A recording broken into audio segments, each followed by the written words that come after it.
para todos. Meu nome é Jocir Sartor, meu canal Realidade Espiritual Jocir Sartor.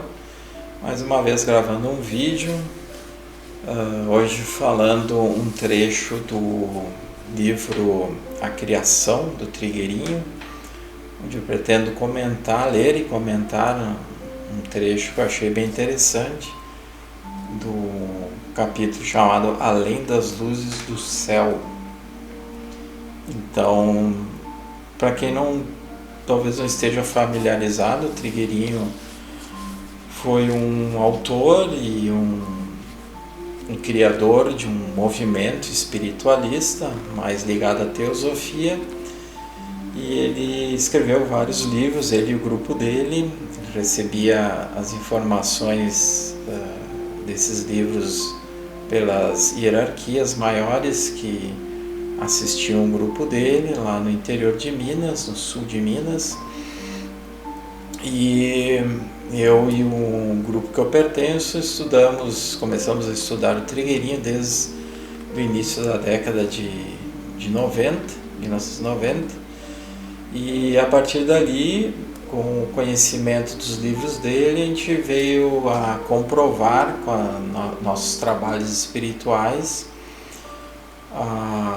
na prática, o que ele colocava ali sobre os centros intraterrenos nos seus livros, sobre as atividades dos centros intraterrenos, das bases de operações, que inclusive eu pretendo lançar um livro logo.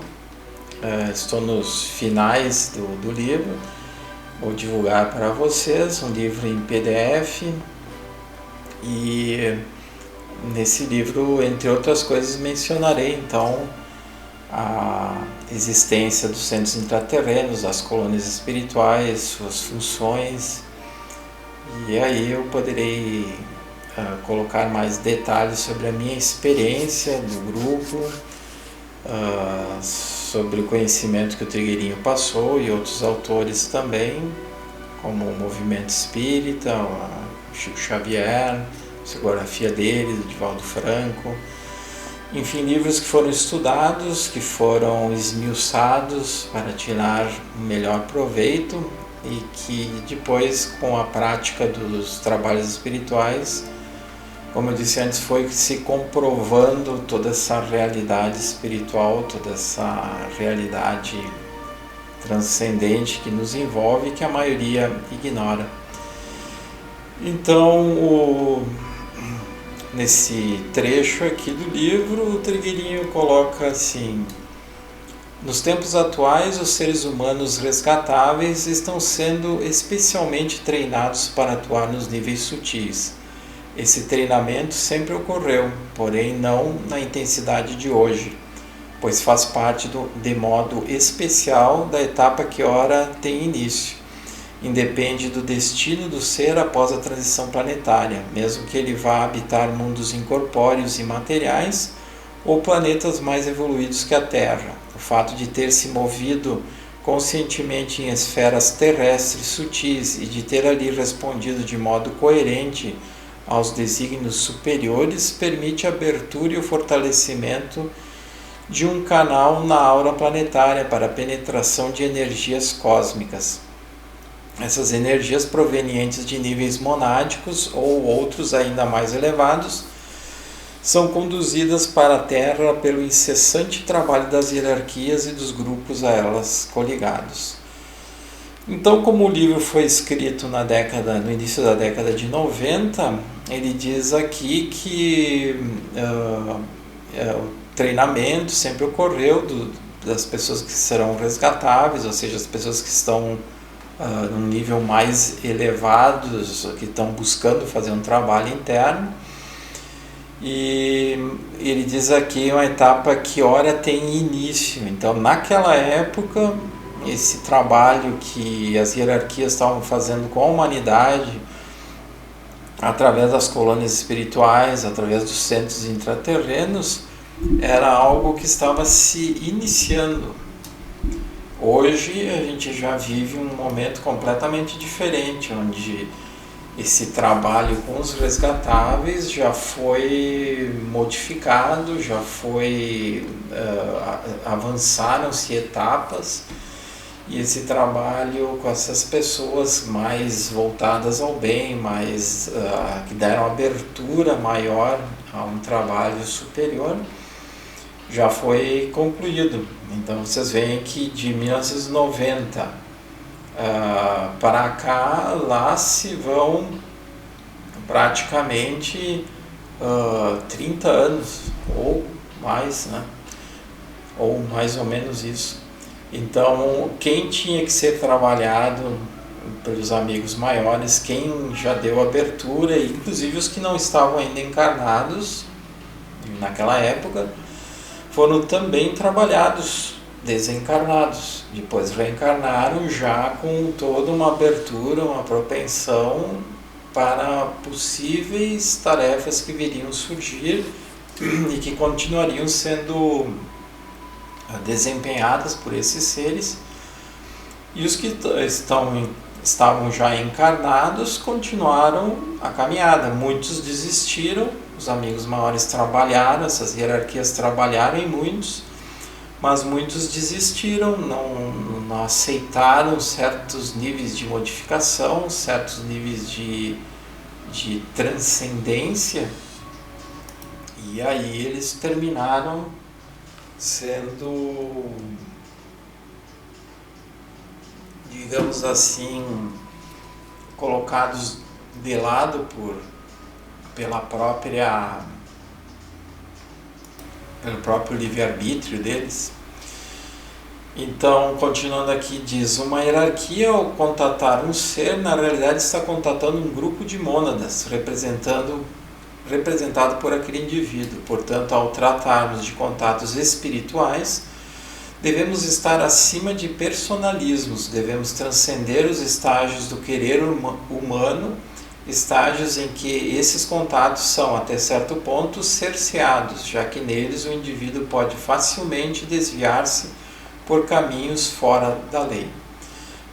Fora da lei que ele se refere são leis superiores, as leis cósmicas, as leis que regem a Terra também. Então, muita gente procura o lado espiritual, muita gente procura grupos espirituais, centros espirituais, para conseguir um estado melhor de paz, de harmonia, de equilíbrio, de saúde. Só que a maioria se esquece que o objetivo de buscar a vida espiritual é transcendente, transcende o próprio indivíduo. Por isso que ele diz aqui que muitos têm que todo esse trabalho está acima de personalismos. E ele coloca: devemos transcender os estágios do querer humano. Então, muitas vezes as pessoas querem entrar em contato com hierarquias, querem entrar em contato com centros intraterrenos, com as colônias espirituais, elas querem entrar em contato com o próprio mentor, ou pessoas que já desencarnaram, entes queridos. Só que enquanto elas estiverem movidas só pelo desejo do ego, de uma forma muito egoísta, muito individual, elas não conseguem fazer esse contato, elas não conseguem chegar a esses níveis, porque o próprio ego delas, a própria vontade, esse querer denso, egoísta, termina bloqueando muitas das informações, muitas das energias que poderiam fluir, surgir para o ser. Então sempre foi assim, sempre o trabalho espiritual é muito mais profundo e requer da pessoa desapego, humildade, entrega, entre outras virtudes, para que algo realmente aconteça. E ele continua dizendo: o contato de um indivíduo com uma hierarquia é designado em esferas monádicas e pode não se refletir no nível material. A consciência desses contatos depende da tarefa a ser cumprida pelo indivíduo e das condições dos corpos por ele utilizados no mundo concreto. Nesses tempos de transição, muitos impulsos estão sendo transmitidos pela hierarquia de modo a romper cristalizações que dificultam o relacionamento desimpedido e puro entre a esfera de consciência material e sublime. Então o trabalho naquela época, lá na década de 90, começou a ser feito a partir da mônada desses seres. A mônada, para quem não sabe, é a nossa essência, o nível mais elevado que existe de manifestação nesse planeta de cada ser é a sua mônada. Então, quando o ser aqui no plano físico manifesta ou manifestou o interesse de se voltar para o lado espiritual, ele automaticamente entrou em sintonia com a sua própria mônada, que já anteriormente se manifestava, tinha interesse em dar essa abertura, em fazer essa busca por uma evolução maior na presente encarnação e nessa transição planetária. E aí ele continua dizendo: devido ao alto grau de ilusão que permeia a esfera psíquica da Terra, fruto da ininterrupta atuação das forças involutivas sobre o desejo e o pensamento do homem, é necessário resguardar esses processos. Por isso, a lei do silêncio, com letra maiúscula, é apresentada ao aspirante logo no início do caminho e deverá ser por ele aplicada e aprofundada a cada passo em direção à meta maior.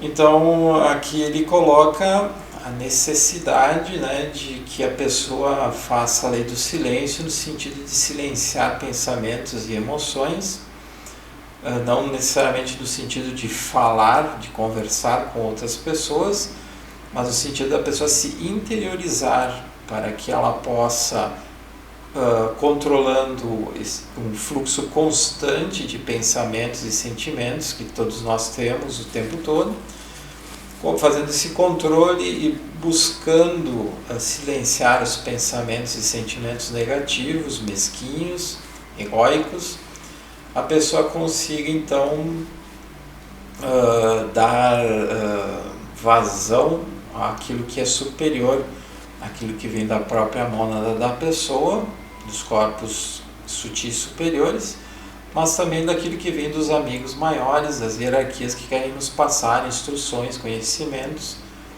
e que fazem parte de todo um processo evolutivo.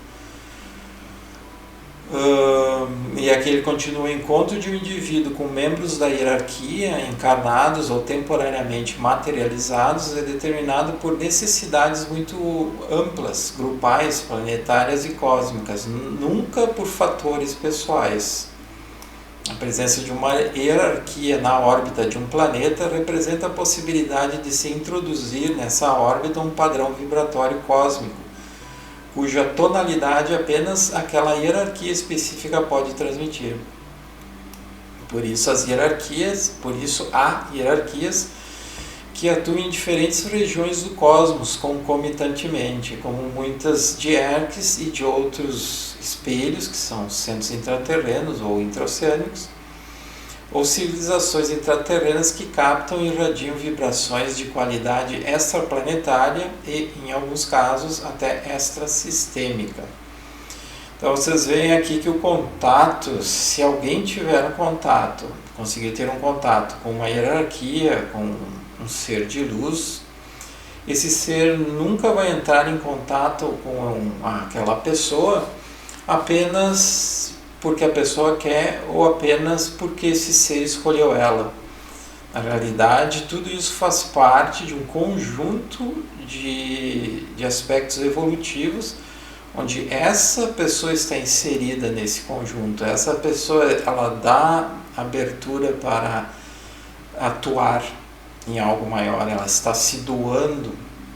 Então, quando uma hierarquia entra em contato com alguém, ela está entrando em contato com várias pessoas, não necessariamente que estejam reunidas no mesmo espaço físico, mas várias pessoas que estão fazendo parte daqueles grupos internos, que eu até já mencionei em outros vídeos. Se vocês procurarem no meu canal, tem lá um vídeo que eu falei só sobre os grupos internos.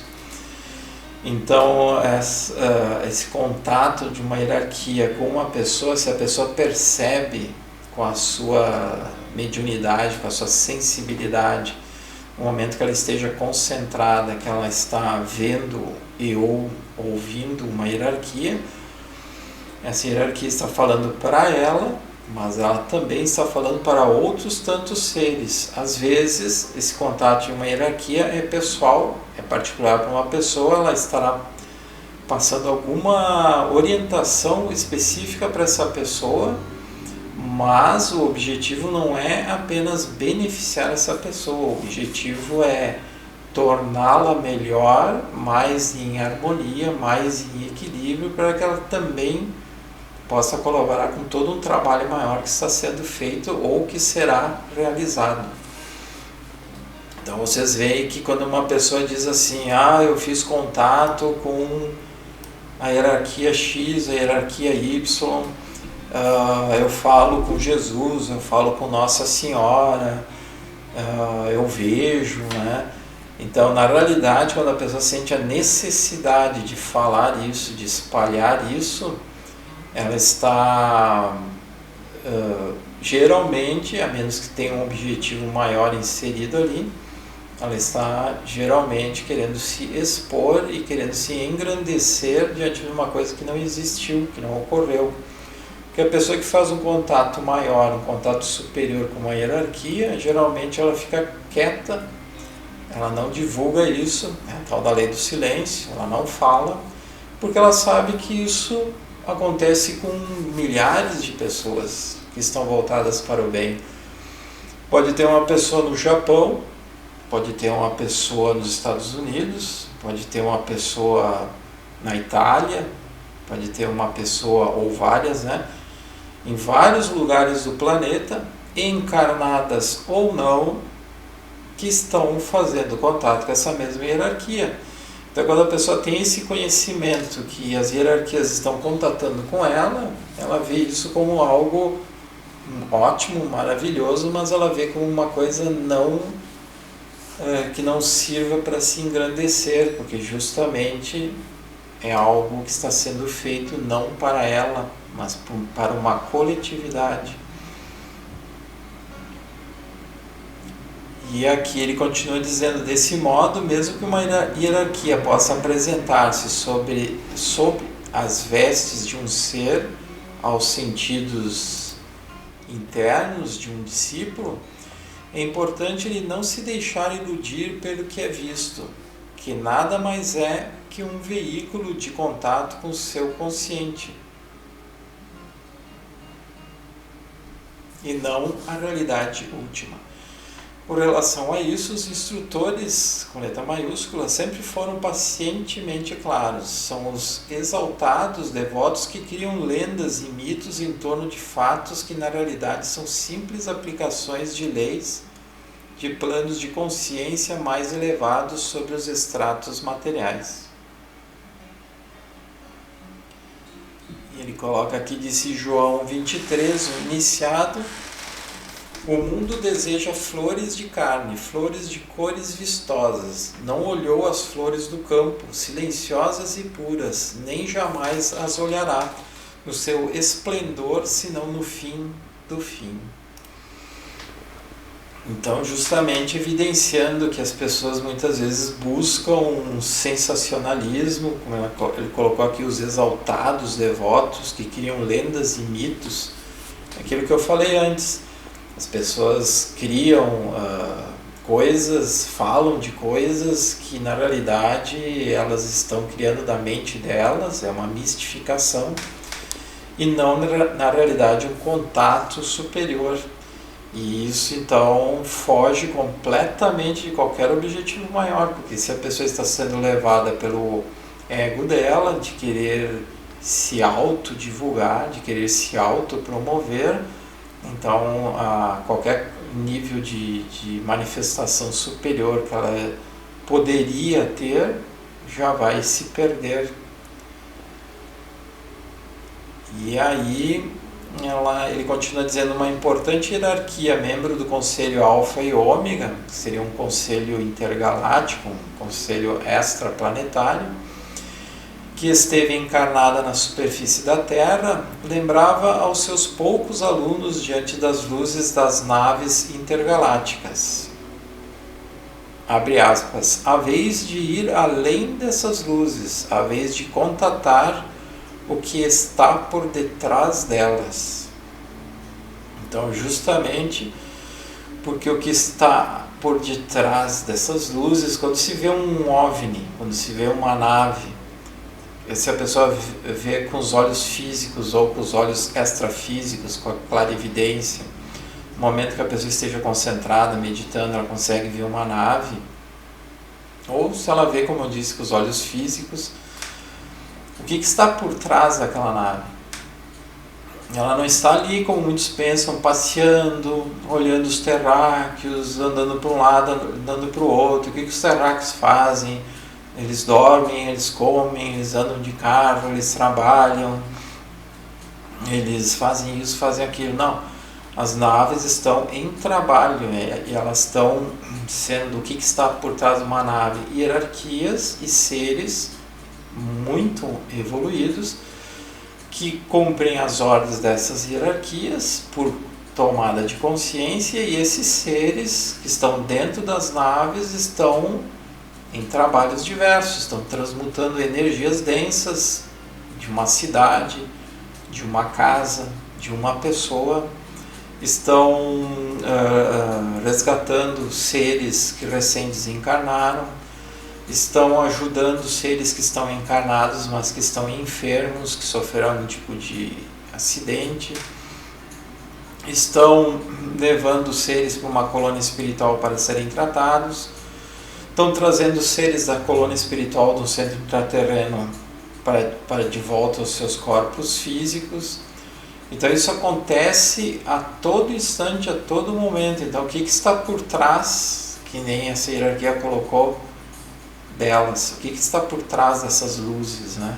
Então as pessoas não percebem essa grandiosidade toda, as pessoas não percebem o quanto tudo isso faz parte de um gigantesco trabalho, na qual eu posso, como um ser encarnado, um ser que tenho esse conhecimento, que adquiri esse conhecimento, me colocar à disposição e fazer parte de todo esse trabalho que pode acontecer a qualquer hora, a qualquer momento.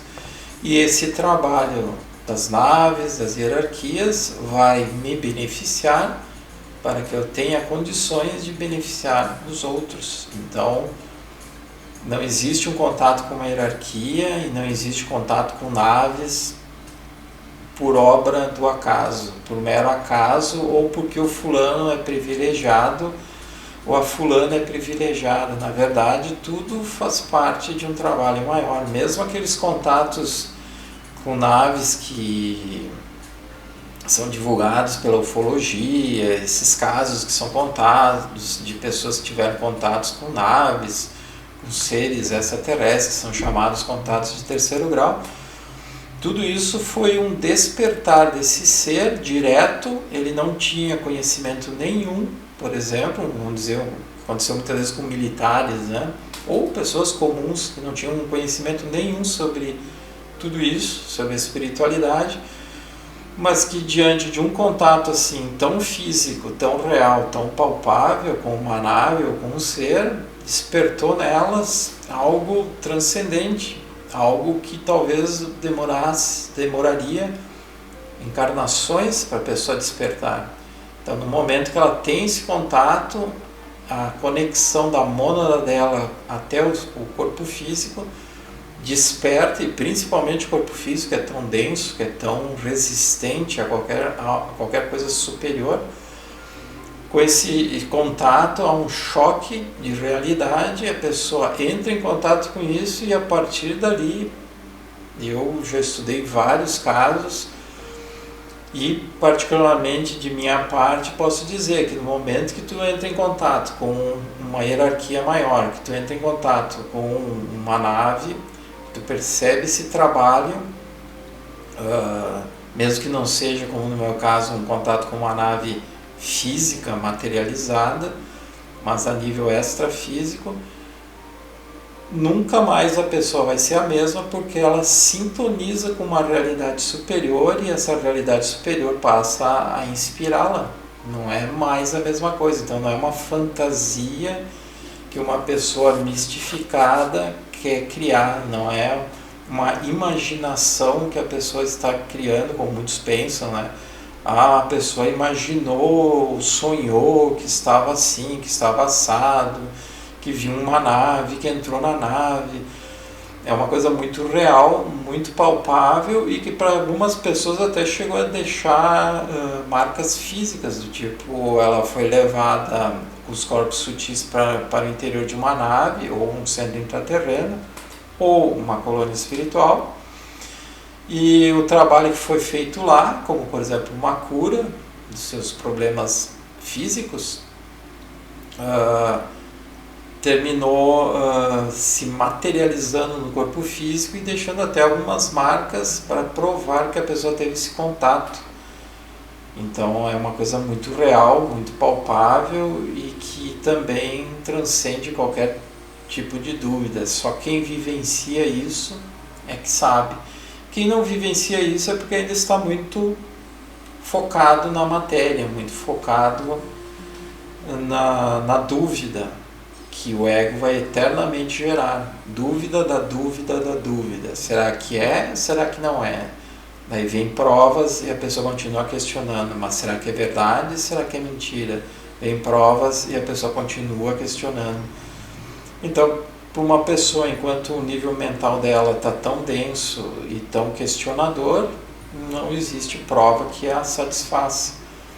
Não é eu tenho que ver para crer, na verdade eu tenho que crer para ver, eu tenho que dar abertura para algo maior para que eu perceba esse algo maior e esse algo maior se manifeste em mim. Então é bem o contrário do que a grande maioria da humanidade pensa. Então era isso que eu queria passar para vocês, comentando alguns poucos parágrafos que trazem à tona tantos outros assuntos, né? Então, se gostaram do vídeo, deem um like para divulgar o vídeo no YouTube. Se inscrevam no meu canal se gostaram. E até o próximo vídeo, onde estarei falando de outros aspectos sobre a espiritualidade, sobre a realidade maior. Até mais, até o próximo vídeo.